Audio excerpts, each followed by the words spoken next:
এটা হলো আমার ফার্স্ট মিনি ব্লগ। এখানে দেখো এই জায়গাটা যেটা দেখা যাচ্ছে এটা হলো ভারতে অবস্থিত উত্তরপ্রদেশের একটি চিত্রকূট নামে একটি জেলা।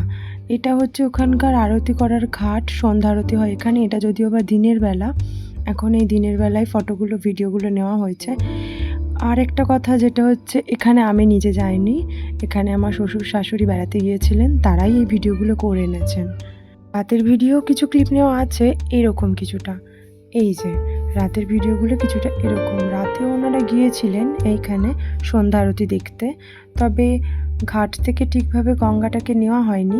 ওনারা নৌকায় করে যখন বেড়াতে গিয়েছিলেন সেখান থেকে ঘাটে সন্ধ্যা আরতির দৃশ্যগুলো ক্যাপচার করেছেন। এই ভিডিওগুলো ওখানে থাকতেই ওরা আমাকে পাঠিয়েছে, তবে তখন বুঝতে পারছিলাম না কিভাবে কি করলে ভালো হয়। আমি কখনো আগে ভয়েস দিয়ে এইভাবে ভিডিও এডিটিং করিনি, আমি এখনও ঠিকভাবে পারি না করতে। চেষ্টা করেছি, এটাই আমার প্রথম ভিডিও এডিটিংয়ের ভিডিওতে এইভাবে ভয়েস দেওয়া। তো এখানে আরতিগুলো খুবই সুন্দর হয়, আমার খুব ইচ্ছা আছে যাওয়ার। দেখা যাক যদি যেতে পারি। আমার ছেলেটা যেহেতু ছোট তাই আর যাওয়া হয়ে ওঠে না কোথাও এখন। তবে এই দৃশ্যগুলো দেখতে ভীষণই ভালো লাগে। ওখানে কাছ থেকে এই জিনিসগুলো দেখতে পেলে আরও ভালো হতো, কিন্তু সমস্ত জায়গায় ফোন ব্যবহার করতে দেয় না, তার জন্য ভেতরে সমস্ত কিছু তোলা যায় না। আর তাছাড়াও এত পরিমাণে ভিড়, আর ওরা গিয়েছিল শ্রাবণ মাসে, মানে এই আগের মাসেই, তো সেই সময় খুবই ভিড় থাকে, অতিরিক্ত লোকজনের আনাগোনা ওখানে, যার জন্য ভিডিও সেইভাবে ওরা তুলতে পারেনি। যতটুকু পেরেছে, যতটুকু নিয়ে এসেছে ততটুকুই। এগুলো সমস্ত নৌকা থেকে তোলা ভিডিও ওদের। এটা চিত্রকূট ঘাটের ভিডিও তুলেছে, সকালেও একবার গিয়েছিল, রাতেও একবার এসেছে। তো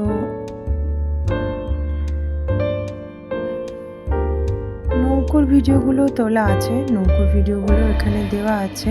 নৌকোগুলো এখানে খুবই সুন্দর করে সাজানো থাকে, ভীষণ সুন্দর লাগে দেখতে।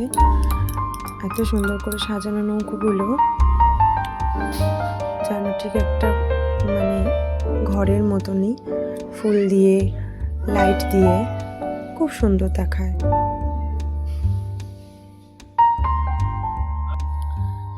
এই যে এইগুলো হলো নৌকোর ভিডিও। নৌকাগুলো খুব সুন্দর, দেখো কি সুন্দর ফুলের মালা দিয়ে সাজানো, লাইটিংগুলো কত সুন্দর, অনেক কারুকার্য করা নৌকার ভিতরে, এবং বসার জায়গাগুলোতেও খুব সুন্দর। ইনি হলেন আমার শাশুড়ি মা, উনি ভিডিওটা করছিলেন। এখন মনে হয় আমার শ্বশুরের হাতে ফোনটা দিয়েছেন ভিডিওগুলো করার জন্য। আরও অনেকে ছিল, যারা যারা বেড়াতে গিয়েছিল, অনেকে একসাথে ঘুরতে গিয়ে নৌকোয় ভিডিওগুলো করেছে।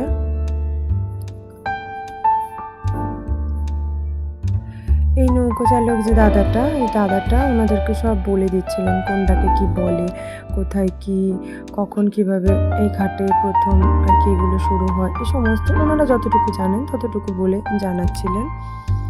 এই নৌকোগুলো দেখো কি সুন্দর লাগছে দেখতে, দূর থেকে কত ভালো লাগছে। এগুলো ফোনে এমন লাগছে, সামনাসামনি দেখলে না জানি আরও কত সুন্দর লাগতো। উপর থেকে ওরা কালো প্লাস্টিকগুলো দিয়ে দিয়েছে, তার কারণ বৃষ্টি হলে যাতে ভিজে না যায়। তো আজকের মতন এখানেই টাটা। সবাই প্লিজ একটু সাপোর্ট করো, ভালো লাগলে জানিও।